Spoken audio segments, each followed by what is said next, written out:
عزیز طلبہ آداب، آپ سب کا فاصلاتی نظام تعلیم اتراکھنڈ اوپن یونیورسٹی کے تعلیمی پروگرام میں خیر مقدم ہے۔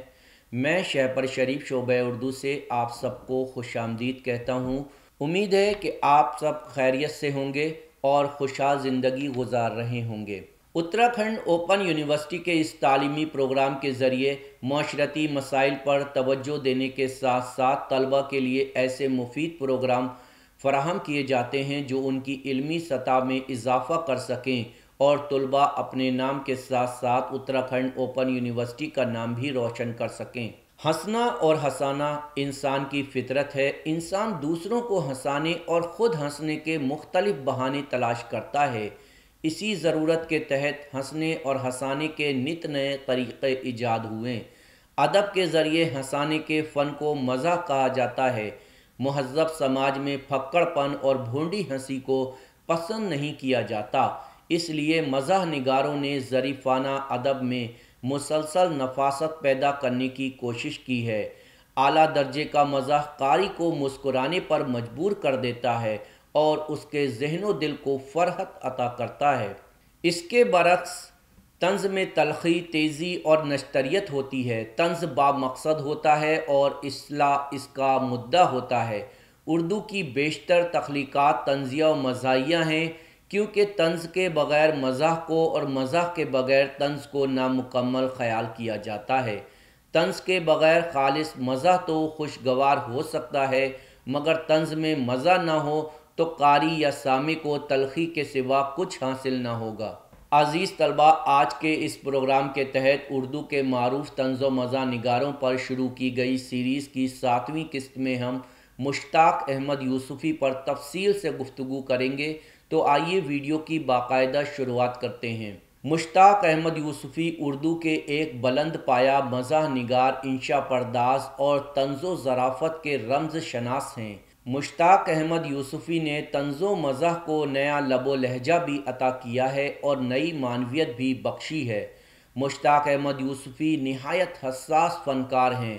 انہیں لفظوں کے فنکارانہ استعمال پر بھی قدرت حاصل ہے اور وہ انسانی نفسیات پر بھی بھرپور گرفت رکھتے ہیں۔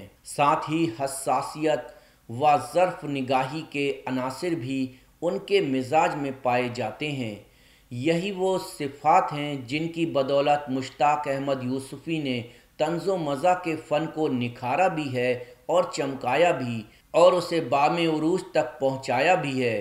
مشتاق احمد یوسفی کی نگارشات ان کی بالغ نظری اور فنی پختگی کا بہترین نمونہ ہیں۔ ان کے طنز میں تند و تلخی اور مزاح میں تازگی و توانائی نظر آتی ہے۔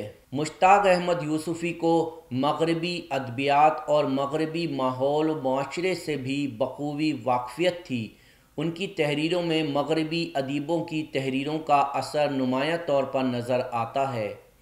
مشتاق احمد یوسفی نے بالخصوص انگریزی مصنفین رائٹر مارک ٹوین، سویفٹ اور اسٹیفن لی سے بھی کسب فیض حاصل کیا ہے اور اردو کے مشہور طنز و مزاح نگار رشید احمد صدیقی اور پطرس بخاری کا بھی اثر قبول کیا ہے۔ اسی لیے ان کے یہاں ظرافت و بصیرت اور مزاح و مشاہدے کا حسین امتزاج پایا جاتا ہے۔ وہ اپنے ارد گرد کی فضا میں سانس لیتے ہوئے محسوس ہوتے ہیں۔ ان کی نگارشات کے بیشتر کردار اشخاص، واقعات، حادثات، تہذیبی و ثقافتی حالات دیکھے بھالے اور جانے پہچانے ہوتے ہیں۔ وہ روزمرہ کے واقعات و حادثات اور اپنے تجربات و احساسات کو طنز و مزاح کے پیراۓ میں اس طرح بیان کرتے ہیں کہ حسیت و دانشوری کے ساتھ رنگا رنگی بھی نمایاں طور پر نظر آتی ہے۔ وہ کسی مسئلے کو عقل کی بنیاد پر پرکھتے بھی ہیں اور غور و فکر کے بعد اس کا حل بھی پیش کرتے ہیں۔ مشتاق احمد یوسفی کی تصانیف کے نام چراغ تلے، خاکم بدھن، زرگزشت اور آب گم ہیں۔ چراغ تلے اور خاکم بدھن ان کے انشائیوں کے مجموعے ہیں۔ زرگزشت ان کی سوانح عمری یا ان کے بینکنگ کیریئر کی پر لطف کہانی ہے۔ اس تصانیف میں متعدد افراد کے دلکش خاکوں کی بھی شمولیت ہے۔ اس میں پیش کیے گئے واقعات لطف اندوز بھی ہیں اور سبق آموز بھی ہیں اور عبرت ناک بھی ہیں۔ آب گم کے بیشتر کردار نوسٹیلجیا یعنی ماضی تمنائی کے مرض میں مبتلا نظر آتے ہیں۔ یہ کردار انا اور ماضی پرستی کے حصار سے کبھی نکلنا نہیں چاہتے۔ بطور نمونہ پیش ہے ان کی نگارشات سے چند مختصر اقتباسات۔ کہانیاں گڑتے گڑتے بشیر چاچا انہیں سچ بھی سمجھنے لگا ہے۔ بڑھاپے میں مشیخت پر حقیقت کا گمان ہونے لگتا ہے۔ رقص کے لباس کے معاملے میں انارکلی کی چھوٹی بہن ثریا اور بھی اختصار پسند واقع ہوتی تھی۔ سینہ ہمشیر سے باہر ہے دم ہمشیر کا۔ آدمی ایک دفعہ پروفیسر ہو جائے تو عمر بھر پروفیسر ہی کہلاتا ہے، خواہ بعد میں سمجھداری کی باتیں ہی کیوں نہ کرنے لگے۔ بہت سے شاعر ایسے ہوتے ہیں کہ مرنے کے بعد بھی زندہ رہتے ہیں۔ شاعر مر جاتا ہے مگر کلام باقی رہ جاتا ہے۔ اردو شاعری کو یہی چیز لے ڈوبی۔ مونگ پھلی اور آوارگی میں خرابی یہ ہے کہ آدمی ایک دفعہ شروع کر دے تو سمجھ میں نہیں آتا ختم کیسے کرے۔ آسمان کی چیل، چوکھٹ کی کیل اور کورٹ کے وکیل سے خدا بچائے ننگا کر کے چھوڑتے ہیں۔ لاہور کی بعض گلیاں اتنی تنگ ہیں کہ اگر ایک طرف سے عورت آ رہی ہو اور دوسری طرف سے مرد تو درمیان میں صرف نکاح کی گنجائش بچتی ہے۔ جوان لڑکی کی ایڑی میں بھی آنکھیں ہوتی ہیں، وہ چلتی ہے تو اسے پتہ ہوتا ہے کہ پیچھے کون کیسی نظروں سے دیکھ رہا ہے۔ سچ بول کر ذلیل خوار ہونے کی بنسبت جھوٹ بول کر ذلیل و خوار ہونا بہتر ہے۔ آدمی کو کم از کم صبر تو آ جاتا ہے کہ کس بات کی سزا مل رہی ہے۔ غالب دنیا میں واحد شاعر ہے جو سمجھ میں نہ آئے تو دگنا مزہ دیتا ہے۔ پرائیویٹ اسپتال اور کلینک میں مرنے کا سب سے بڑا فائدہ یہ ہے کہ مرحوم کی جائیداد، جمع جتھا اور بینک بیلنس کے بٹوارے پر پسماندگان میں خون خرابہ نہیں ہوتا، کیونکہ سب ڈاکٹروں کے حصے میں آ جاتے ہیں۔ مسلمان ہمیشہ ایک عملی قوم رہے ہیں۔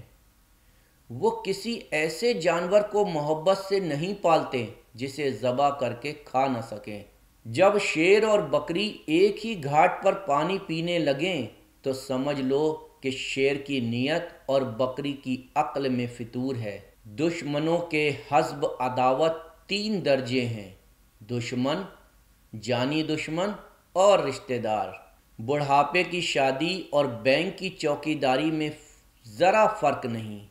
سوتے میں بھی آنکھ کھلی رکھنی پڑتی ہے۔ عورتیں پیدائشی محنتی ہوتی ہیں۔ اس کا اندازہ اس سے لگا لیں کہ صرف 12% خواتین خوبصورت پیدا ہوتی ہیں، باقی اپنی محنت سے یہ مقام حاصل کرتی ہیں۔ سچ تو یہ ہے کہ حکومتوں کے علاوہ کوئی بھی اپنی موجودہ ترقی سے مطمئن نہیں ہوتا۔ تھانے، حوالات یا جیل میں آدمی 4 گھنٹے بھی گزار لے تو زندگی اور حضرت انسان کے بارے میں اتنا کچھ سیکھ لے گا کہ یونیورسٹی میں 40 برس رہ کر بھی نہیں سیکھ سکتا۔ شراب کو ڈرنکس کہا جائے تو کم حرام معلوم ہوتی ہے۔ جتنا وقت اور روپیہ بچوں کو مسلمانوں کے سائنس پر احسانات رٹانے میں صرف کیا جاتا ہے، اس کا 10واں حصہ بھی بچوں کو سائنس پڑھانے میں صرف کیا جائے تو مسلمانوں پر بڑا احسان ہوگا۔ مختصر طور پر کہا جا سکتا ہے کہ مشتاق احمد یوسفی کی نگارشات سطحیت اور ابتذال سے پاک و صاف ہیں۔ ان کا طنز و مزاح صرف تفریح طبع کا سامان فراہم نہیں کرتا ہے بلکہ تعمیر و اصلاح کی طرف متوجہ بھی کرتا ہے۔ انہوں نے اپنی تخلیقی صلاحیت اور اختراعی ذہن کی مدد سے طنز و مزاح کے فن کو وسعت بھی بخشی ہے اور طنز و مزاح کے لیے نئی راہ بھی ہموار کی ہے۔ عزیز طلباء، آج کے اس پروگرام میں ہم نے اردو کے معروف طنز و مزاح نگاروں پر شروع کی گئی سیریز کی 7ویں قسط میں مشتاق احمد یوسفی کے بارے میں بات کی۔ آج کے سبق میں اتنا ہی، ملتے ہیں پھر کسی نئے عنوان کے ساتھ۔ شکریہ۔